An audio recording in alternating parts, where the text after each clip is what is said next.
Technical difficulties!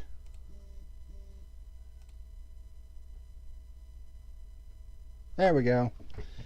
Had to deactivate and reactivate the webcam. But we are live, ladies and germs. Let me move the camera up a little bit more. And we are live with our first official review of the 2022 season. And it was at a very unique event, the 2022 Busch Light Clash at the Coliseum, at the Los Angeles Memorial Coliseum to be precise. What did I think of the event as a whole, and did it live up to the hype, and was the racing any good? Was it a total disaster like a lot of people were predicting? And do people really deserve to complain as much as they have over the last 3 months? Well, we're going to be talking all about that and more, including some news stuff from the last couple weeks. So saddle up and lock and load. It's our first official review of 2022. This is The Fuel.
What's happening, ladies and germs? This is the Packer Man, and welcome to tonight's edition of The Fuel. It is our 125th episode, and tonight's episode is called Stadium Racing is Cool. Because it kind of is.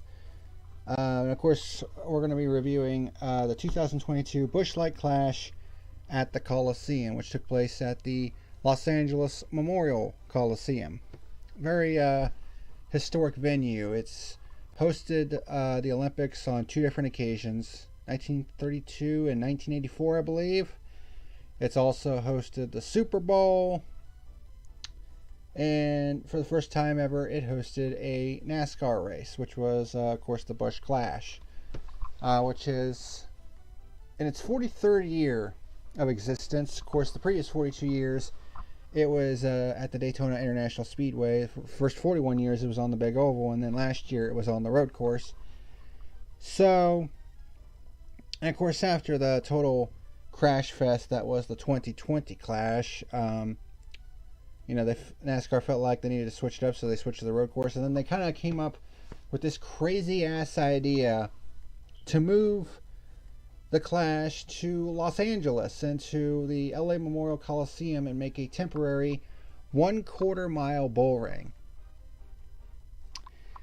And needless to say,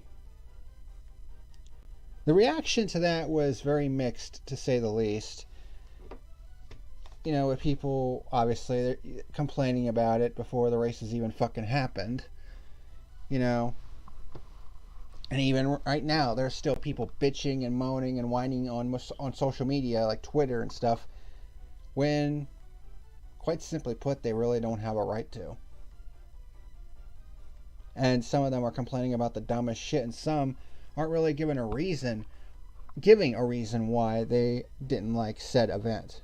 Like, there was this one person online who was like, I'm still complaining, I didn't like it, and then they just don't give a reason as to why. It's like, how can we even take your opinion seriously when you won't even state a fucking reason why you didn't like the event?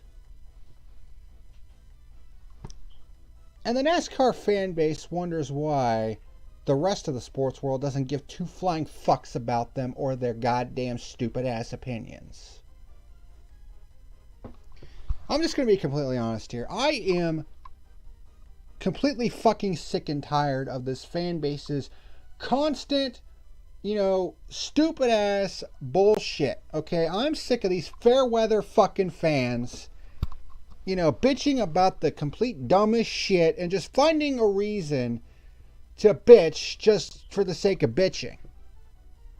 Like, if you're going to have that fucking kind of negativity in your life, then, maybe, you need to check yourself in the fucking mirror and wonder, maybe you need to change something about yourself.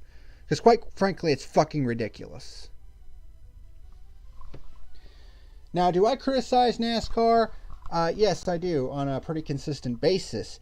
The difference here is, though, I actually have legitimate gripes. I don't do it unless there's a legitimate reason why. Okay?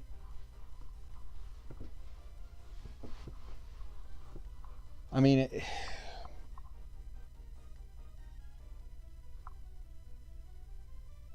it just pisses me off, okay? I criticize NASCAR pretty consistently, as I said, but I only do it when it's actually warranted, okay?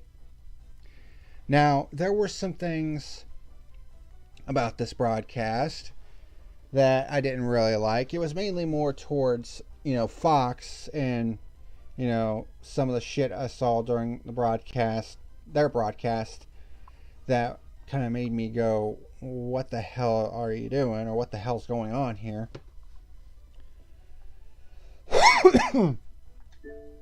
Excuse me. But, I mean, when you look back at this race as a whole, I think it did what it was designed to do. Did it completely fill the stadium up? No, but there was like close to 50,000 people there. When you compare that to the crowds of the last couple of Busch clashes, the ones at Daytona the last couple of years have been pretty pathetic, to say the least, at least as far as attendance goes. And then you look at what we saw today at the Coliseum, and you see all them people in the grandstands, and it's like, it may not have been completely full, but I mean, hell, at least it had an atmosphere. It seemed to have a festive atmosphere, and the crowd seemed to dig it. And in fact, I saw something online where it said that the statistic was that 70% of the fans that went to that race had never been to a NASCAR event anymore. So this event has already did its job in attracting more viewership, to its product. Now, was it completely perfect? No, but I still thought it was a pretty enjoyable event. When you look at the heats, the LCQs, and then the main event itself, you put that all together, and in my honest opinion, okay, as a reviewer, I thought it was a pretty solid event. Could it have been better? Absolutely. But was this the complete shit fest that a lot of people were predicting? No. Now, one of the LCQs was definitely pretty messy, and we'll get to that when we get to it. But overall, I would say this was a pretty damn good start to the 2022 season. Not the best short track race I've ever seen, or even in the past 5 years, but for what it was, an exhibition race, at the Los Angeles Memorial Coliseum. A lot of people said that it couldn't be done, that it was going to be a complete and total disaster. What do you have to say now? What do you have to say now? I'm reminded of the stupid ass bullshit complaining from when the Charlotte Road Course event was announced and then the Bristol Dirt Race was announced. People were doing the exact same fucking shit. They were complaining and bitching and whining and moaning before the event had even taken place. And look now, the Charlotte Road Course race is a mainstay on the schedule now. It's one of the most popular events of the year. Whereas before, it was just another 500-mile race that nobody gave a fuck about. Because Charlotte had the All-Star race and the Coca-Cola 600, which is a crown jewel event. Regardless of how boring that race can be at times. There, at least, at least the 600 has the crown jewel status going for it. What exactly did their second event in the fall have? It was just a regular 500-mile event that nobody gave a shit about. And, management at the Charlotte Motor Speedway knew they had to change something up. So, I gotta give credit to Marcus Smith where credit is due. He decided, you know what, we need to change this up. Let's turn this into an infield road course race. And that first race was a fucking baller. A fucking baller. And it is now a mainstay on the schedule.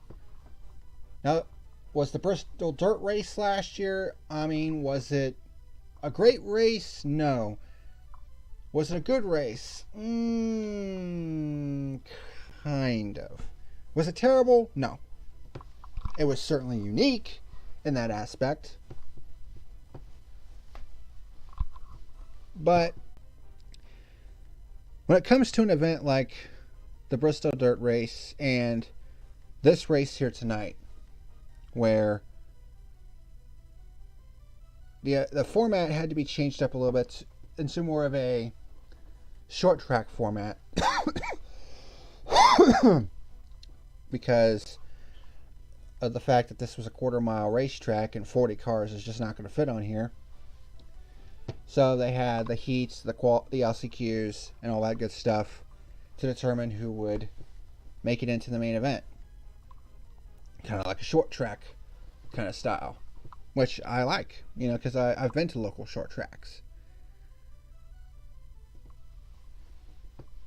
And, there are a lot of people saying, oh my God, why would they do something like this? When, they could go to, another short track that's kind of similar to it or whatever the case may be. Why do they have to waste, like $1 million, to build a short track at the Los Angeles Memorial Coliseum for one event? Well, I'll tell you why. Number one, the amount of money that they're going to make off of this event it far outweighs the cost of what it took to put that track into the LA Coliseum and then what it's going to cost to have it removed. They said it took about a little more than $1 million to put, the asphalt down and everything else. But when you factor in sponsorship, TV broadcasting rights revenue, ticket sales, concession stands, merchandise sales, when you put all of that together, the amount of money they're going to make off of this race far exceeds any costs that they had for this event. Not to mention the kind of exposure and attention that this race brought. Like I said before, 70% of the people who were attending this race tonight had never been to a NASCAR race before. And there are a lot of people who are probably going to come away from this event thinking, yeah, this is actually pretty cool. And then what are they going to do? They're going to tune in for the next race on television to see, what goes down. And of course, the next event is the Daytona 500. The most prestigious race in stock car racing.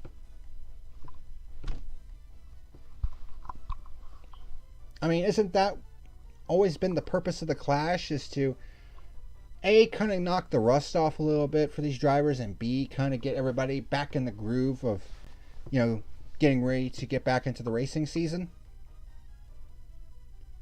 That's what it used to be.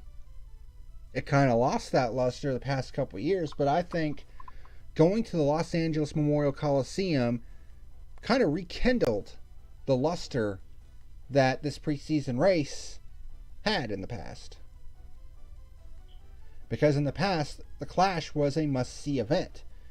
And it kind of lost that in the last couple of years. But that's why NASCAR opted to move it to California and to Los Angeles.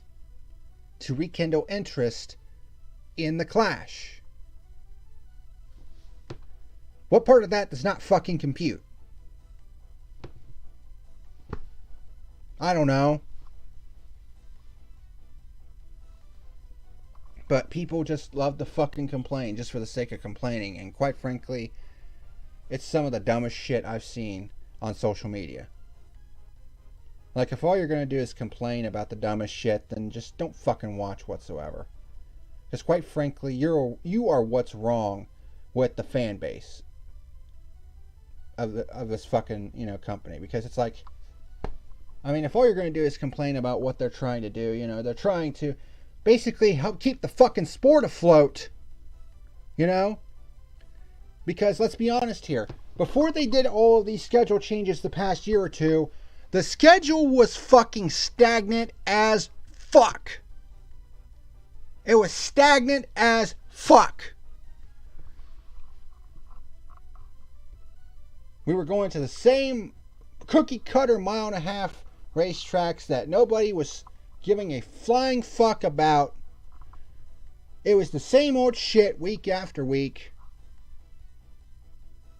And if you factor in the fucking playoff format, some races that were just boring as shit, and attendance just started dropping slowly but surely. Until it hit rock fucking bottom in 2019.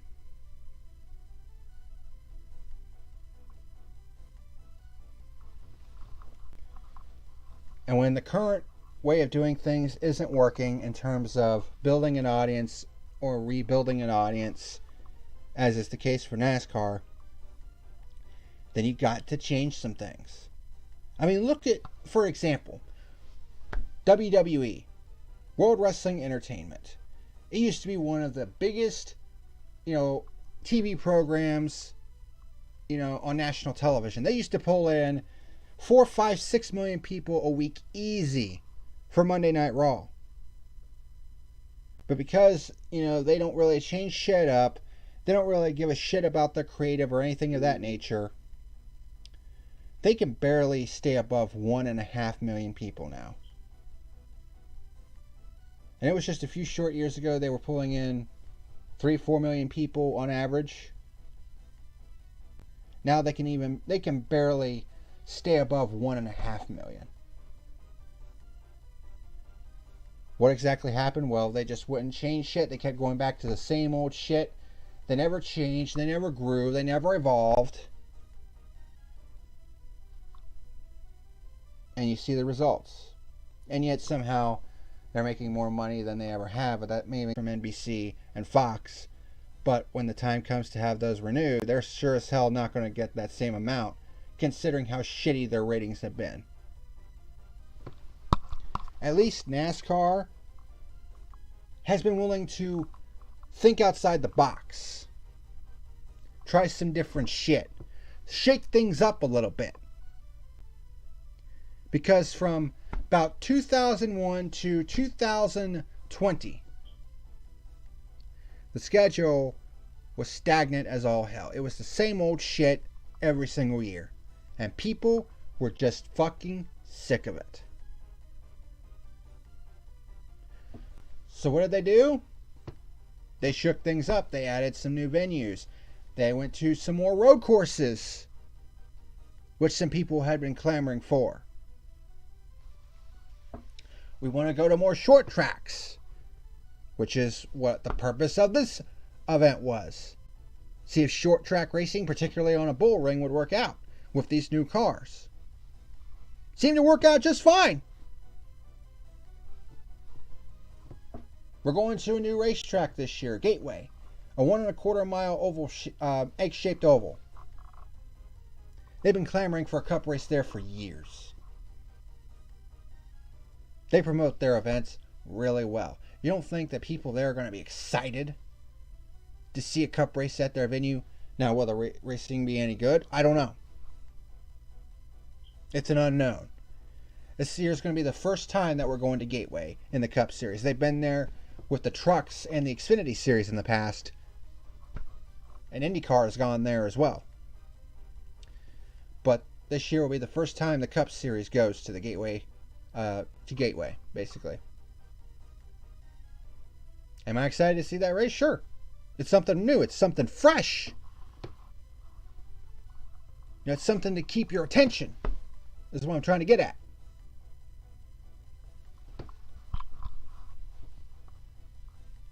I mean, NASCAR is, kind of doing some things and they're trying to trend in the right direction. This new car, going to the single lug, going with a higher horsepower package and a shorter rear blade. I mean, they're starting to trend in a good direction as far as their decision making goes. Now, if they would just get rid of the fucking playoff, I think we would definitely be heading in the right direction as far as looking to the future. Because the playoff, it's just not working. It's not. And you can say all you want about, the stuff that happened in last year's playoff. NASCAR got lucky in that aspect that the best driver all year managed to win the race at Phoenix. Although, let's be honest here, he did get a little bit lucky with his crew pulling the best stop of the year out of their fucking ass to get him the lead and help him win that race.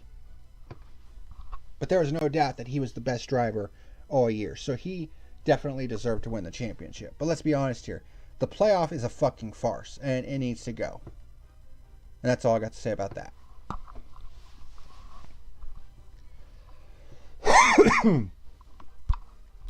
I need a drink.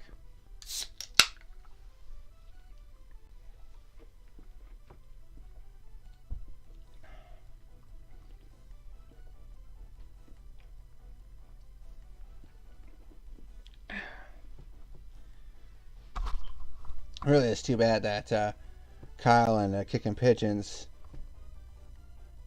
aren't going to get home until late, because they were actually at the race tonight and they actually wanted to be on, because I was going to go live, and they said, man, and Kyle's like, damn, we were 2 hours from Xbox where we probably would, and Pigeon's like, he'd want to jump on because he wants to talk about it, because they were both there. And from what I'm seeing on Discord, Kyle says it was fucking awesome. Tell them Kyle said so. So there you go. We'll have co-coms one of these days. Just not tonight, seems like. Would have been nice, but, it is what it is. Maybe at the Daytona 500. That'd be something to talk about, probably.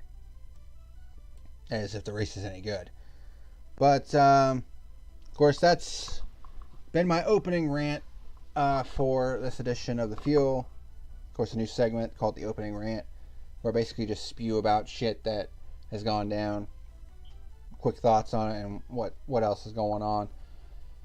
But now that we got that out of the way, it's time to re-debut a segment that I've had for a long time, at least until last year, when I went to live streaming The Fuel. But it's time to re-debut it for this year of The Fuel. It is time for News of the Week.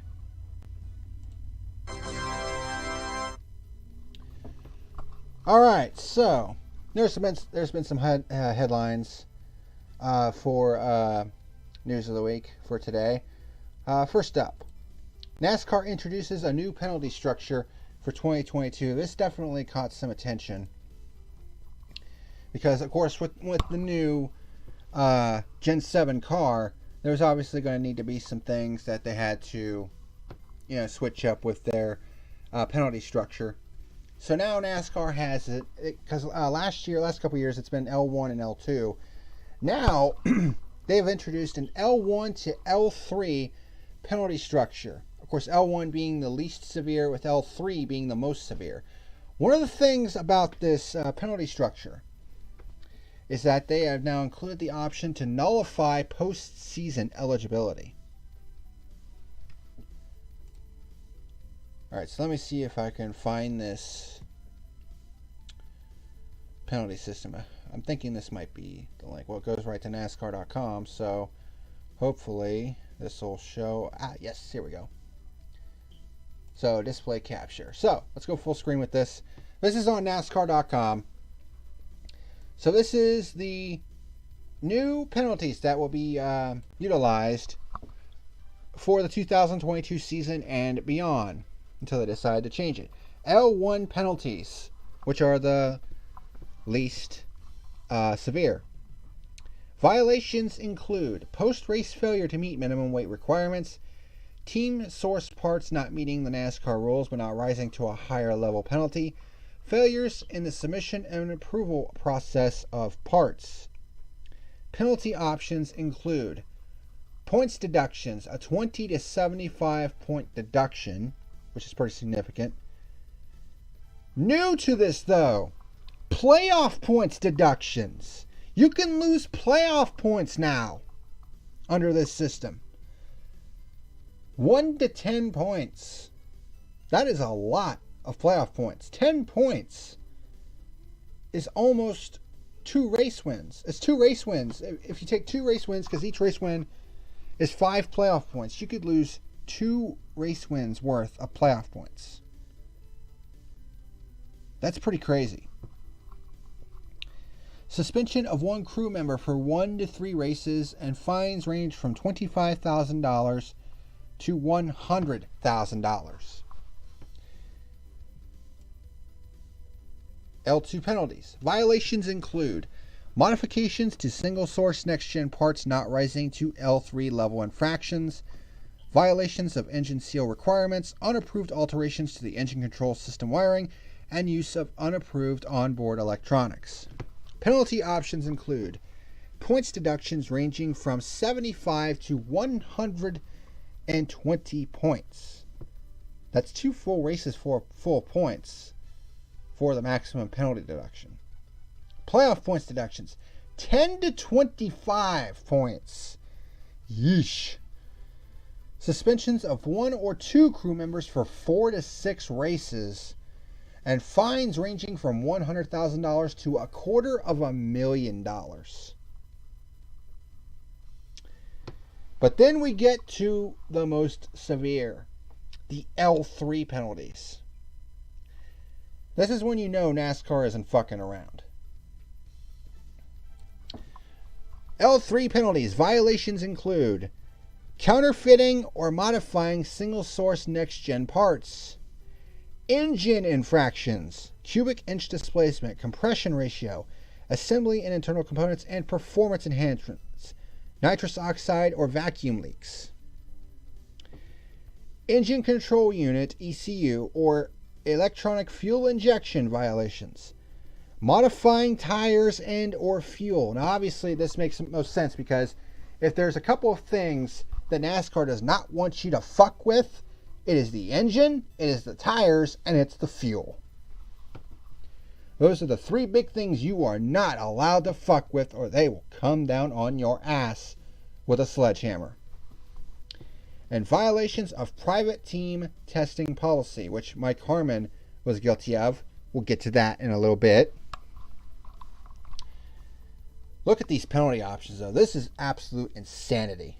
Penalty options include point deductions, 120 to 180 points, the equivalent of earning max points in 3 races. Playoff points deductions, 25 to 50 points. Some drivers don't even get that many playoff points in a season. Suspension of 1 or 2 crew members for 6 races.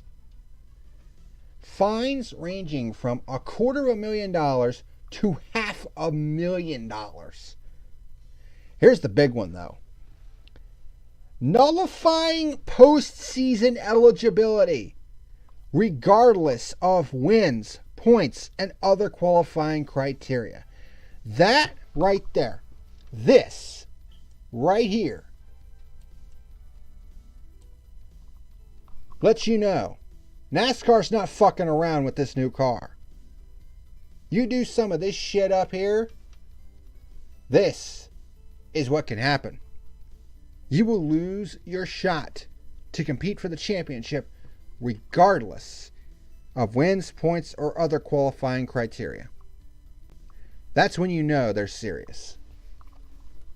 And then a 1 race suspension for the entire team in the event of repeat high-level violations.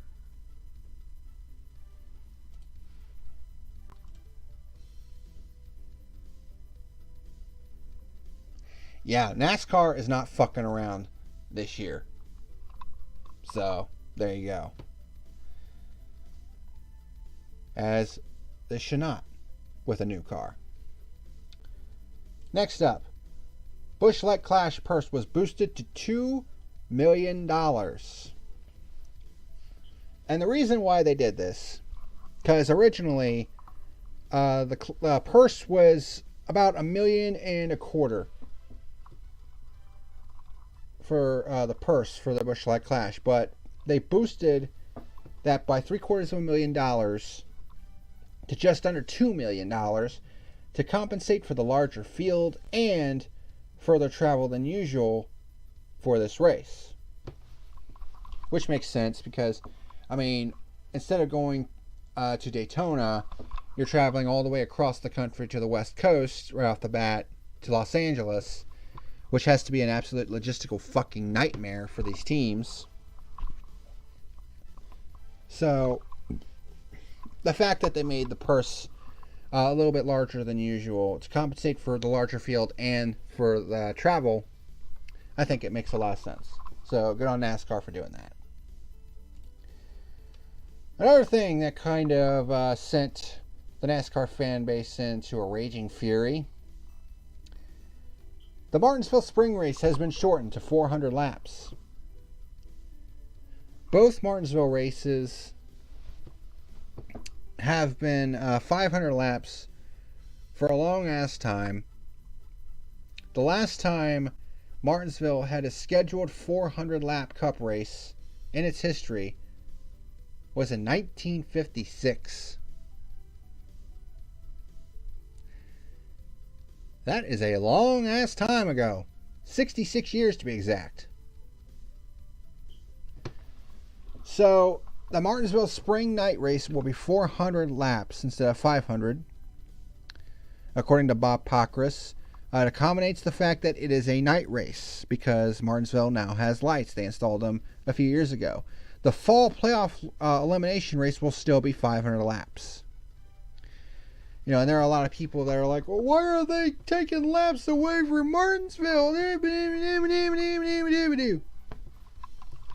And while I will agree to some extent that maybe taking laps away from Martinsville is kind of, I don't know, when there are other races that could stand to be shortened.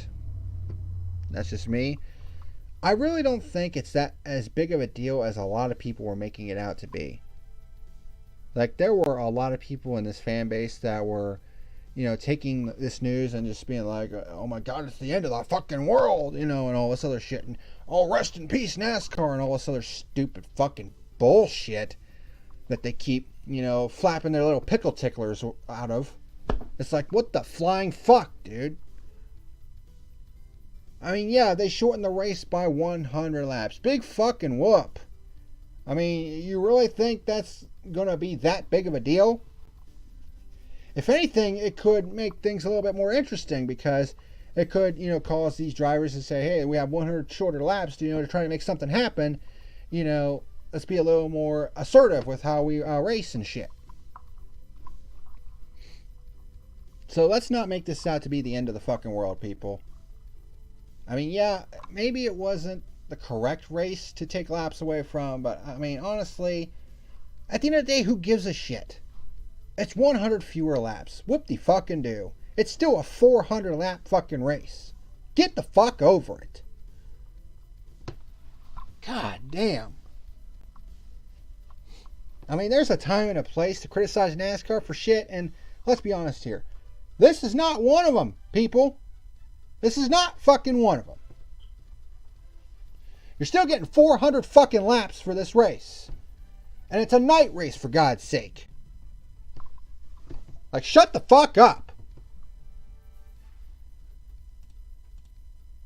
God damn. But finally, getting back to what I was talking about earlier with the Mike Harmon thing. Mike Harmon wins his final penalty appeal. So here's how it went down. Let's go back to here. Decision of the final appeal officer. So Mike Harmon used his final appeal to try to either have the penalty rescinded or maybe get it, to a lesser penalty, which he did in an extent. It's still going to be, a massive penalty in terms of points, but here's what this says. January 27th, 2022, the final appeal officer today heard and considered an appeal of a penalty issued on November 22nd to Mike Harmon and Ryan Bell in the NASCAR Xfinity Series. The penalty concerns the following section of the 2021 NASCAR Rulebook, Section 5.1 ACD, Vehicle Testing. Upon hearing the testimony, the decisions of the final appeal officer are that the appellants violated the rules set forth in the penalty notice. But the second one is kind of the big one. That the decision of the National Motorsports Appeals Panel upholding the original penalty that was issued by NASCAR was incorrect in light of the NASCAR rulebook modification made on January 24th, 2022. This rulebook change allowed the penalty elements to be applied on an and/or basis, and based upon that, the penalty has been modified to be a loss of 75 NASCAR Xfinity Series Championship team owner and driver points. So the points penalty remains. However, the suspension and monetary fine elements have been rescinded. It was a $50,000 penalty, a $50,000 fine to Mike Harmon's team, and a suspension of their crew chief, I believe, for 6 races. But the suspension and the monetary fine elements have been rescinded. Now, they're still going to start 75 points in the hole, but all things considered, for a lower level team, I mean, $50,000 is not exactly chump change.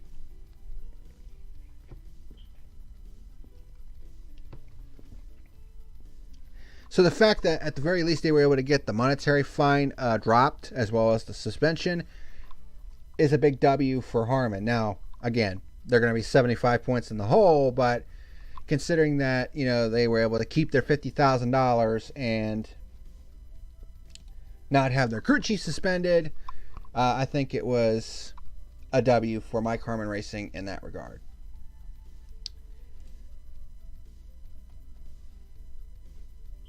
And that has been this edition of News of the Week. That's all the news we have for right now. Some pretty interesting things in the past couple weeks. So, with all that out of the way, let's go ahead and get into our race review. The Busch Light Clash at the Coliseum. Of course, you see the new layout that I got for the review. Stadium Racing is Cool, which is the name of the episode, our 125th episode of The Fuel. So, normally these races would be broken down into stages, and we would show the stages and shit. But in this instance, it's heats, LCQs, and then the main event. So, we're going to start out, and yes, we are going to go through the entire event. Heats, LCQs, and the main event. Yeah. So that's 350 laps of total competition, because each heat is 25 laps. So that's 100 laps total. There were 4 heats. LCQ was 50 laps. There were 2 of them, so that's 100 laps. Another 100 laps, that's 200. The main event was 150 laps. 350 total laps of competition tonight. So, there you go. But let's go ahead and get into this review, our first official review of the year. So, the heats were 25 laps apiece. Get my keyboard out of the way and bring my notes over here. Let's get started with this. So, heat number 1. Kyle Busch, who was the fastest qualifier in single car qualifying, starts this race from the pole. In fact, every pole sitter in the heat ended up winning their heat. So Kyle Busch started from the pole. Hamlin gets by Stenhouse for third. Top four move on to the main, by the way. Everyone else is moved to the LCQ. LCQ1 is determined, is set up by the first and third heats, with LCQ number 2 set up with the second and fourth heats. Stenhouse gets back by Hamlin for third after the 11 gets loose in turn 1. Ross Chastain gets by Todd Gilliland for sixth. Battle for the final transfer spot is on as Blaney sends Hamlin up the track in turn 3 to take the fourth position. Stenhouse was locking up the left front up on entry pretty frequently. Blaney and Stenhouse side by side for third, and Kyle Busch wins heat number 1. Daniel Suarez, Stenhouse, and Blaney also transfer to the main. Heat number 2, Tyler Reddick starts from the pole. I gotta tell you, Reddick, in all honesty, probably should have won this race tonight because he was fucking fast, dude. And he was fast in the main, too. So Tyler Reddick starts from the pole. Custer slides wide because he was on the outside of the front row, as does Bowman, and they're 3 wide, and I'm thinking, oh shit. But they somehow made it work. On a track that fucking small, they made 3 wide work. Bubba Wallace gets by Burton for third as the 21 gets drop kicked back to fifth. Chase Briscoe gets by Wallace for second, though, and then Austin Dillon is all over Wallace for third and gets by with 10 laps to go. Seemed like Bubba Wallace's car was only good on the short runs, not the long runs. Custer bumps Wallace out of the way for the final transfer spot in fourth, and Tyler Reddick wins heat number 2. Briscoe, Dillon, and Custer transfer to the main. Heat number 3, Justin Haley, who's going full-time in the number 31 car for Kaulig Racing, starts from the pole for this one. William Byron gets by Elliott for second, and Bell gets by Elliott for third. Harvick gets by Buescher for sixth, but Buescher takes the spot back several laps later, so they kind of went back and forth. Cody Ware actually had a pretty decent run in the heat and then in the LCQ. He gets by LaJoie for eighth. Harvick moves Buescher aside to regain the sixth position. Top 4 within 1.2 seconds of each other, and Justin Haley wins heat number 3. Byron, Bell, and Elliott transfer to the main. Heat number 4, Joey Logano starts from the pole for this one. Landon Castle gets a little bit pummeled in the back. Ryan Preece was locking the left front up himself, and then we had our first caution on lap 8. When Ty Dillon loses power on the backstretch, apparently it was a gear problem for him. So they had to get that repaired, and he was going to be in the LCQ. And what a role he played in that LCQ. Oh my God. And also, caution laps do not count. So, Logano leads on the restart. It's some wham bam from Cindric and Jones for the final transfer spot. And we have our second caution on lap 10 when Kurt Busch gets into Castle. Basically gets into the back of him, who gets sent into Cindric in turn 3 and spins the 2-car out. No pit stops for this because, I mean, it's a short track, a quarter mile long, and any type of repairs or something would put your laps down and out of the running anyways. So Logano leads on the restart. McDowell gets by Larson for second. Preece gets drop kicked to the back on the outside. Larson gets back by McDowell for second, and Joey Logano wins heat number 4. Larson, McDowell, and Jones also transfer to the main event. And as a result of Larson getting in through his heat, Martin Truex Jr. is also locked into the main event through the points provisional since he starts second. Because the 23rd and final spot in the clash was reserved for whoever was the highest in the previous year's point standings that hadn't locked themselves in yet. Because Larson was able to lock himself in because he's a defending champion, that meant that Martin Truex Jr., who was second in points, would lock in through the points provisional. And as a result, he didn't have to race in his LCQ, so he decided to just take the provisional. Something that kind of irritated his teammate Denny Hamlin, but let's be completely honest here. You probably would have done the same thing, Hamlin. Let's be completely real here. So, last chance qualifiers. They were 50 laps apiece. Number 1 was not quite as chaotic as the second one was. So Denny Hamlin starts from the pole. Harvick gets by Gilliland for 4th as Gilliland gets bumped. One and only caution on lap 6. Gilliland right rears Almirola, and the 10 goes sliding into the outside wall and out of the race. It was a pretty hard hit. Obviously, Almirola thinks that Gilliland right reared him intentionally, but Gilliland says, well, he was just trying to get back in line and accidentally right reared him. I mean, yeah, it was still not a good crash. Anyways. But Hamlin leads on the restart. Chastain and Allmendinger battle for 2nd with Harvick right behind them. Chastain gets up to 2nd, Harvick to 3rd as Allmendinger slides back. Cody Ware actually moves up to 5th. He was actually doing pretty good in this LCQ. Harvick gets by Chastain for 2nd. Allmendinger closes on Chastain for the final transfer spot with Ware not far behind. And Allmendinger gets underneath the Chastain for 3rd. Top 3 from the LCQs move on, by the way. Ware also gets by Chastain for 4th, but is unable to get to Allmendinger for that final transfer spot. Denny Hamlin wins LCQ number 1. Harvick and Allmendinger also transfer to the main event. So now we come to LCQ number 2, and probably the wildest one out of the entire race event. This was absolute insanity. So Bubba Wallace starts from the pole. Lots of bumper bumping at the start. Bowman gets up to 3rd. Kurt Busch and Priest fight for 4th. Bowman gets by Cindric for 2nd as Cindric gets freight trained. Kurt Busch moves up to the final transfer spot. Battle for 4th heats up between Priest, Harrison Burton, and Ty Dillon. Then we get our first caution on lap 25 as Ty Dillon bumps Harrison Burton out of the way, spins him. Well, actually, this caution did not make a lick of fucking sense because Ty Dillon bumps Harrison out of the way. Burton gets loose, gets into the outside wall with the right rear, but manages to keep it straight. Nobody spins out, and yet NASCAR throws the caution here.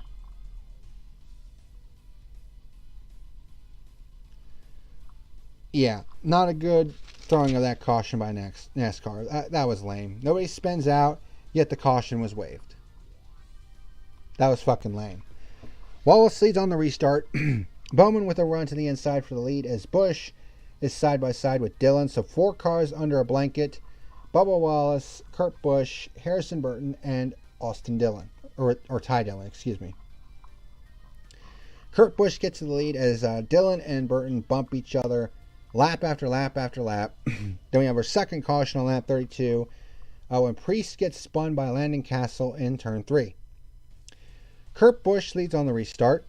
Cindric forces his way underneath Bowman to get into the top 5. Ty Dillon was 2nd at this point, but was called for jumping the restart. Now, the difference here, normally if you jump the restart, you get black flag for it.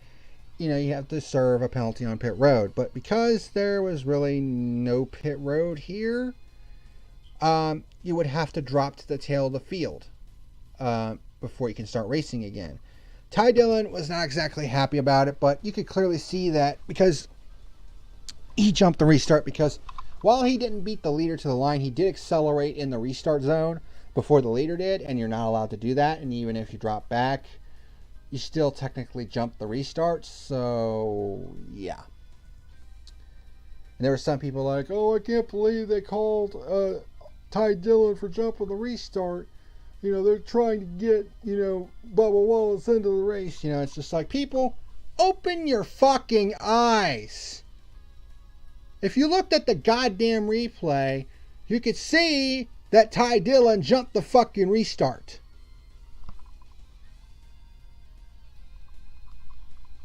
This fan base is fucking stupid. They really are. God damn. Anyways, the battle for 2nd through 4th is on between Wallace, Burton, and Bowman. But then we get our third caution on lap 41 when Brad Keselowski spins Landon Castle in turn 2 with a push from the 42.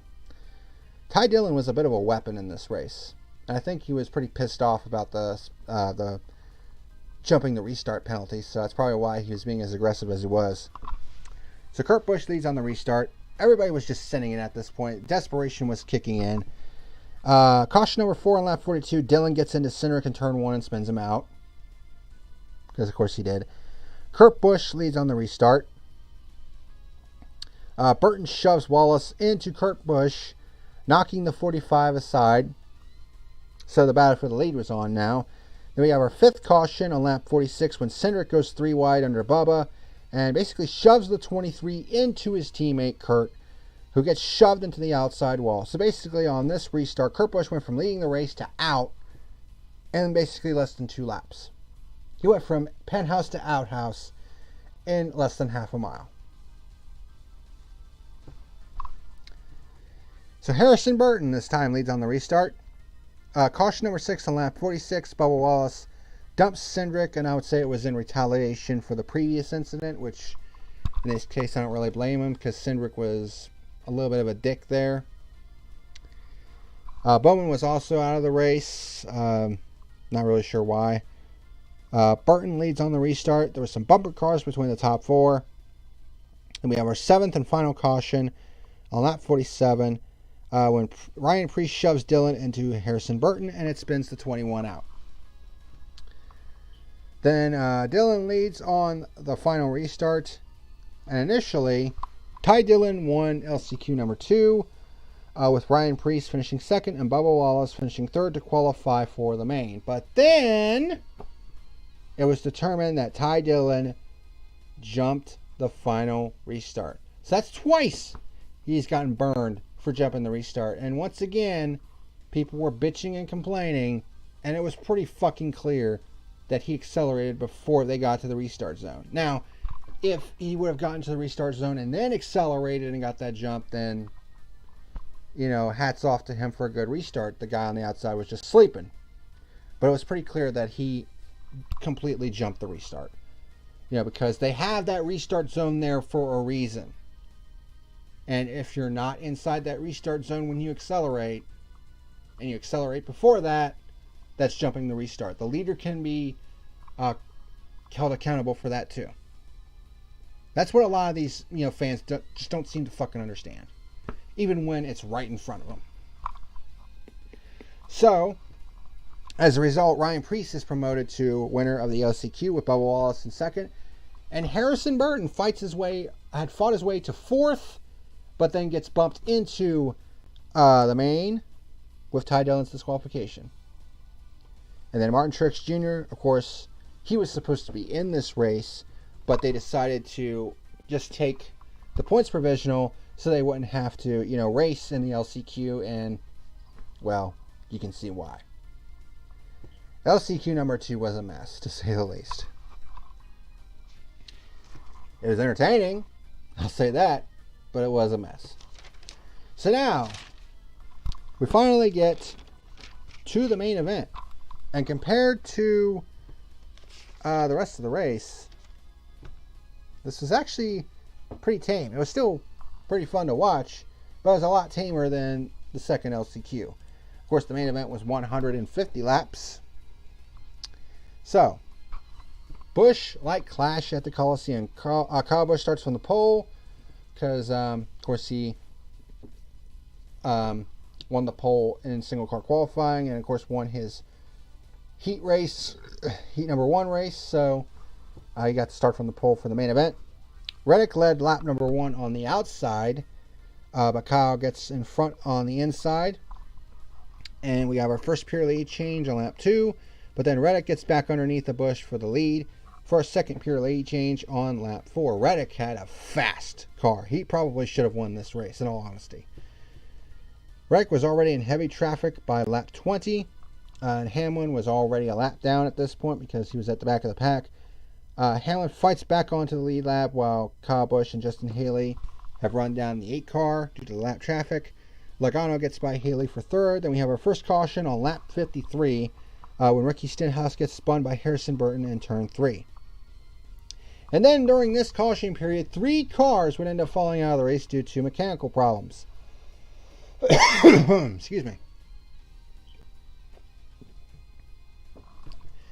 With Hamlin falling out with overheating issues, and then Briscoe and race leader Tyler Reddick falling out after reporting problems with the brand new transaxle. So the transmission is now basically mounted onto the rear axle.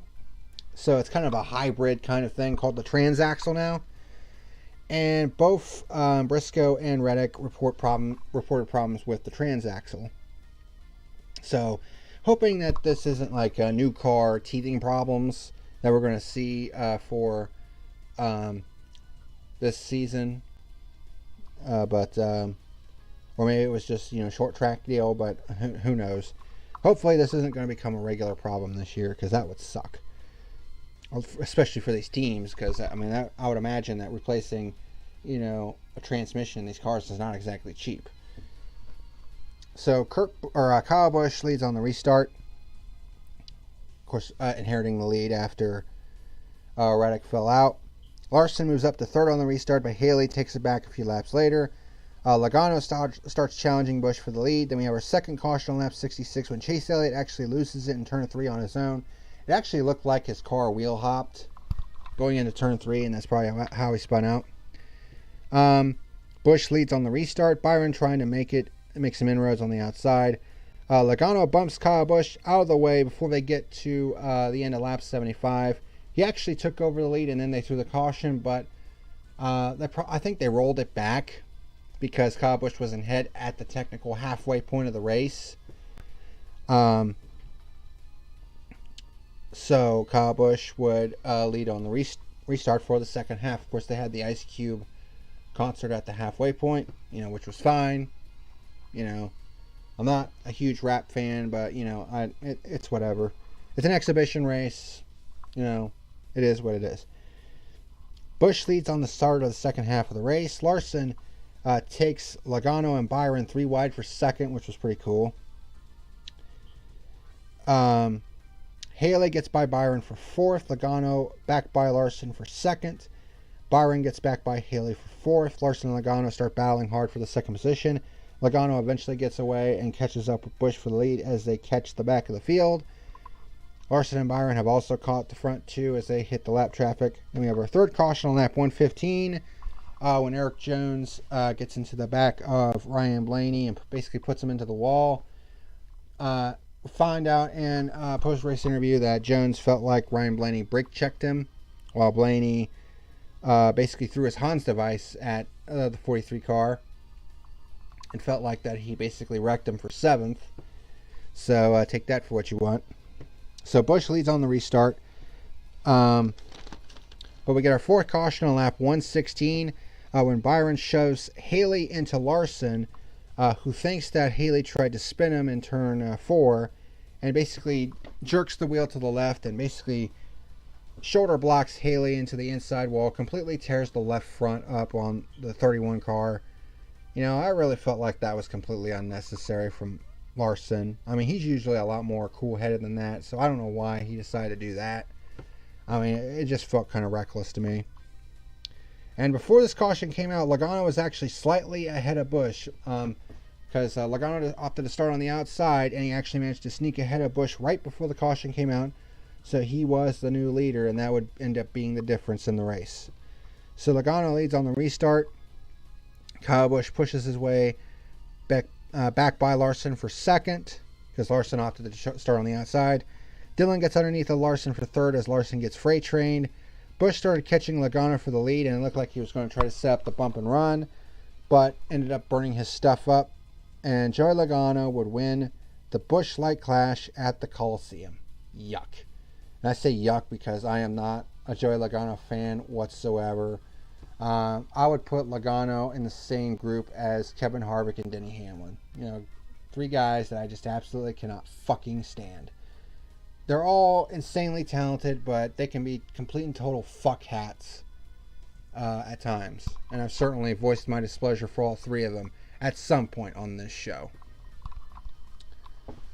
But that was the Busch Light Clash at the Coliseum. So overall, I thought it was a pretty solid event from stem to stern. So, a new thing that I'm also bringing back for this season on the Fuel. I'm bringing back my awards. So I have the Lap Leader Award now, the Star of the Race, and the Reject of the Race. They're making their return as well.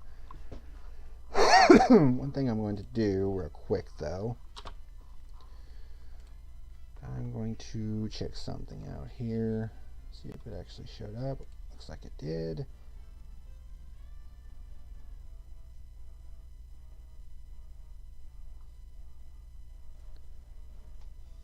But it doesn't look like it has the one stat that I was looking for.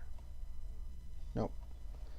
Alright, so there won't be the green flag passes thing for this one because it's not showing on Racing Reference. I mean, it was an exhibition race, so you know it probably didn't come into account for this one.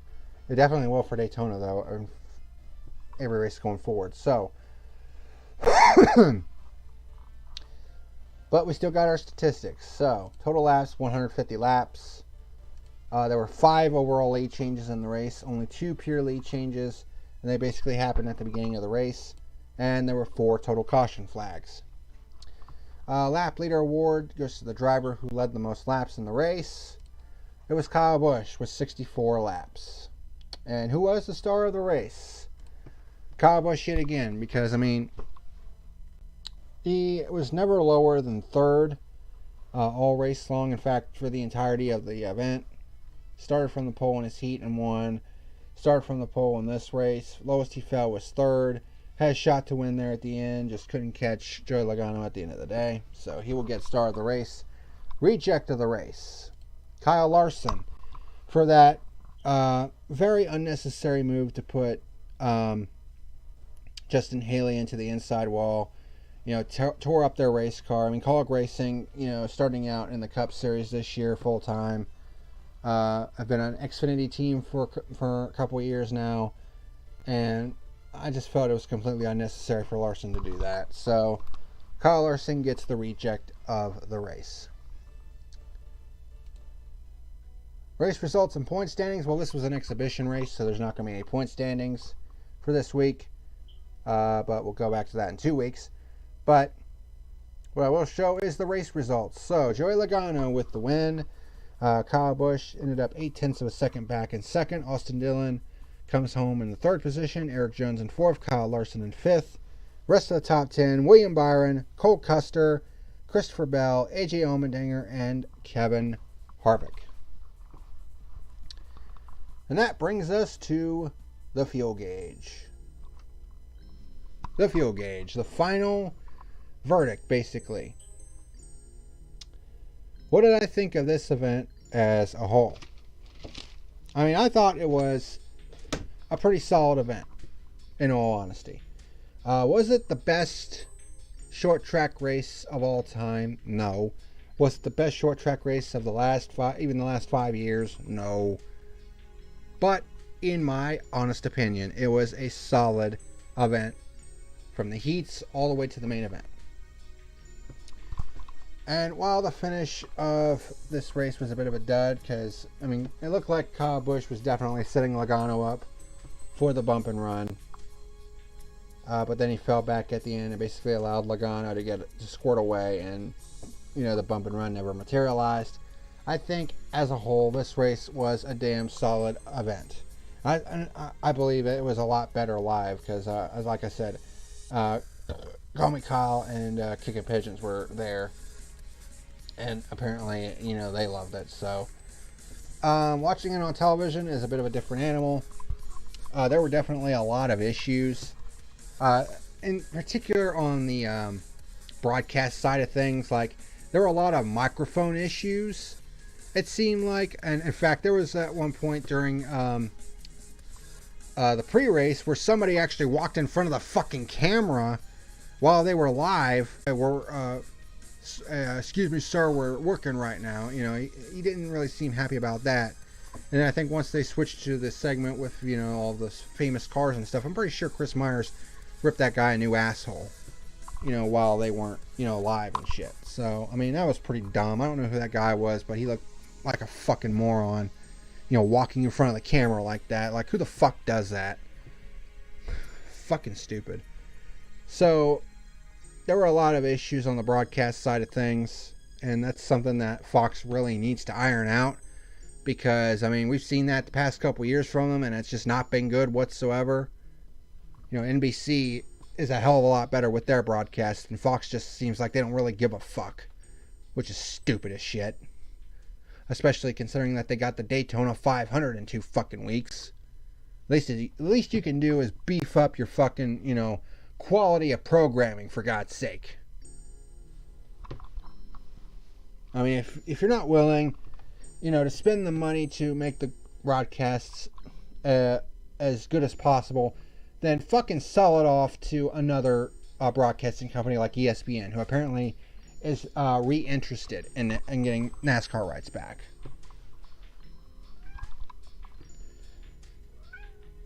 What?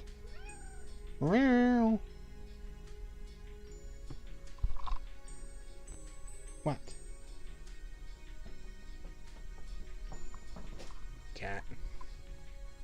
But what will be my final rating on the fuel gauge? I'm going to give it a solid 7 on the fuel gauge. Like I said, I thought it was a solid event. And honestly, with the exposure that this event gave to NASCAR, how many new fans were there, and honestly how good the racing was at times, I can foresee NASCAR coming back to this coming back to the LA Coliseum in 2023. So there you go. But that is going to do it for tonight's edition of The Fuel. Man, this review took over an hour. Holy shit. That's pretty crazy for an exhibition race. But, you know, this was a brand new thing, so. But, that is going to do it for tonight's edition of The Fuel. Our first official review of 2022. No, it's not what I wanted. But, well, we got Daytona 500 in 2 weeks, and that will be my next edition of The Fuel. So, wait and see how that all goes. But, we're back to racing, man. The 2022 season begins in just 2 short weeks with the Daytona 500. And we'll be off to the races once again, this time with the new Gen 7 car. But that's going to do it for tonight's edition of The Fuel. Thank you very much for watching. And until next time, this is the Packer Man signing out. See you later.